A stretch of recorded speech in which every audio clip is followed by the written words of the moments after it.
जय श्री राम दोस्तों, आप देख रहे हैं YouTube चैनल ज्ञान स्टार प्लस।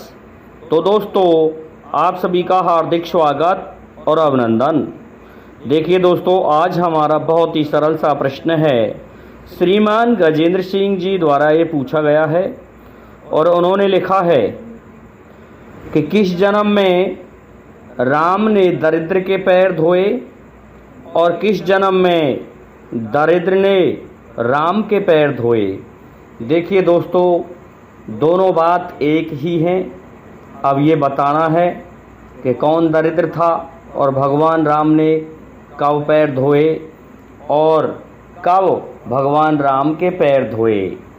इस तरह का ये प्रश्न बहुत ही अच्छा है। तो दोस्तों, वीडियो में हम आगे बढ़ते हैं। इससे पहले जो भाई हमारे चैनल पर नए हैं, उन भाइयों से मेरा निवेदन है कि वे भाई हमारे चैनल को सब्सक्राइब ज़रूर कर दें। देखिए कथा वस्तु कितनी सुंदर है कि हुआ क्या। आप सभी को विदित है कि भगवान राम ने जब कृष्ण अवतार धारण किया था तो उस समय की कहानी बड़ी जटिल है। भगवान श्री कृष्ण के एक सखा थे, उनका नाम था सुदामा। सुदामा बचपन से ही बहुत ही सीधे और गरीब थे। सुदामा श्री कृष्ण के सखा थे। बालकपन में भगवान श्री कृष्ण और सुदामा ने एक ही आश्रम में विद्या प्राप्त की थी, सांदीपनी में। और क्या किया, जब एक दिन गुरु माता ने उन्हें लकड़ी काटने के लिए भगवान श्री कृष्ण के साथ भेजा तो कुछ चने बांध दिए थे कि भूख लगे तो इनको खा लेना। लेकिन सुदामा ने क्या किया, भगवान श्री कृष्ण के हिस्से के चनों को भी खा गया। इससे भगवान श्री कृष्ण ने कहा कि तुम क्या खा रहे हो, कि कुछ नहीं, मैं चने खा रहा हूँ। कि मेरे हिस्से के चने कहाँ हैं, गुरु माता ने जो दिए थे। इस पर सुदामा ने कहा, उन्हें तो मैं खा गया, कि तुम्हें तो दरिद्र भोगना पड़ेगा। देखिए दोस्तों, ये श्राप लग गया भगवान श्री कृष्ण का सुदामा के लिए। लेकिन क्या हुआ, समय गुजरता गया, भगवान श्री कृष्ण चले गए द्वारिका को। और हुआ ऐसा कि अब तो सुदामा के पास खाने के लिए अन्न भी नहीं रहा। सुदामा की पत्नी सुशीला कहने लगी कि हे स्वामी, हमारे घर में तो कुछ बचा ही नहीं है जो मैं तुम्हें खाने के लिए दे दूं। ऐसा है, मैंने सुना है कि तुम्हारे बचपन के मित्र भगवान श्री कृष्ण हैं, तुम उनके वहाँ चले जाओ, तुम्हारी गरीबी दूर हो जाएगी। लेकिन सुदामा कहता था कि विपता परे विधिवार, न जाओ मित्र के द्वार। अरे सुशीला, मेरी मित्रता टूट जाएगी, मैं उनके पास नहीं जाऊँगा। लेकिन बहुत समझाया तो सुदामा चल दिया और सुदामा पहुँच जाता है। तो देखिए दोस्तों, जैसे ही चलने लगा तो सबसे बड़ा दरिद्र था सुदामा। चलने लगा तो भगवान का सिंहासन हिल गया। और क्या किया था सुशीला ने, कुछ चावल थे, उन चावलों को एक पोटली में बांध के रख दिया कि भूख लगे तो इनको खा लेना।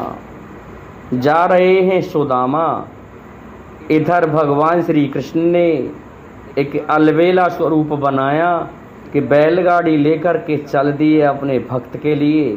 और जाकर के कहते हैं कि अरे ओ या राहगीर, तुम कहाँ जा रहे हो, मेरी बैलगाड़ी में बैठ जाओ, कि मुझे तो द्वारिका जाना है, कि मैं भी द्वारिका के पास ही जाऊंगा, इसलिए तुम ऐसा करो, मेरी बैलगाड़ी में बैठ जाओ। कि भैया तुम कहाँ जा रहे हो, कि मैं मेरी पत्नी को लेवाने जा रहा हूँ। इस तरह का बहाना लिया भगवान ने और ले गया सुदामा को, पहुंचा दिया गया द्वारिका में। लेकिन जब द्वार पर पहुंचा सुदामा तो सुदामा क्या देख रहा है कि वहाँ तो द्वारपाल खड़े हुए हैं। अब जैसे ही अंदर जाने को किया तो द्वारपालों ने रोका। द्वारपालों से कहने लगा, अरे द्वारपालों, उस कन्हैया से कह दो कि घर पर सुदामा गरीब आ गया है। दोस्तों, द्वारपाल नहीं माने और हंसने लगे कि ऐसे दरिद्र का मित्र कहीं भगवान हो सकता है। एक कहने लगा, अरे तुम्हारी बुद्धि तो समाप्त नहीं हो गई, वो तो राजा हैं यहाँ के राजा। तो सुदामा कहने लगा, अरे कल तक तो हमारे साथ रहा था, आज वो राजा बन गया, इतना घमंड हो गया उसको। अरे कमाल हो गया, वो छोरा काला कन्हैया कृष्ण और अब यहाँ का राजा बन रहा है। अरे मुझे उसके पास पहुँचा दो। लेकिन दोस्तों कहते हैं अक्रूर जी आ गए। अक्रूर जी ने जब ये सब सुना तो कहा कि ऐसा है, अभी जाके भगवान से कह दो कि हाँ उनका कोई मित्र आया है, निश्चित ही वो इनको लेने आएंगे।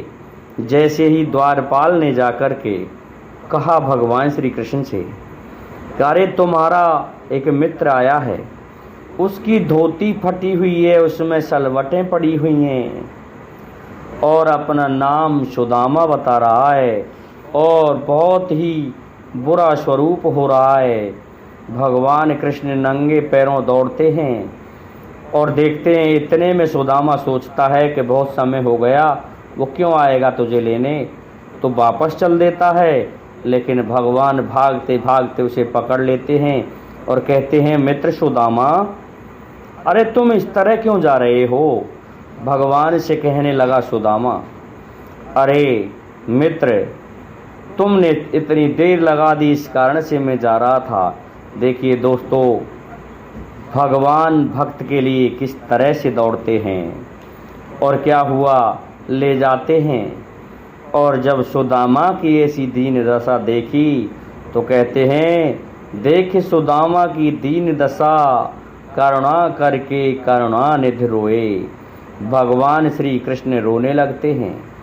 पानी परात को हाथ छुओ नहीं, नैनन के जलसों पग धोए। सुदामा के पैर अपने नेत्रों के आंसुओं से ही धो डाले और सिंहासन पर बिठाया। लेकिन मजाक में कहने लगे कि हमारी भाभी सुशीला ने मित्र क्या रखा है सौगात में, कि कुछ नहीं रखा।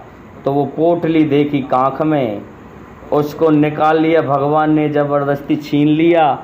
उसको शर्म आ रही थी सुदामा को कि ये क्या कहेंगे। लेकिन देखिए भगवान भगत के बस में होते हैं।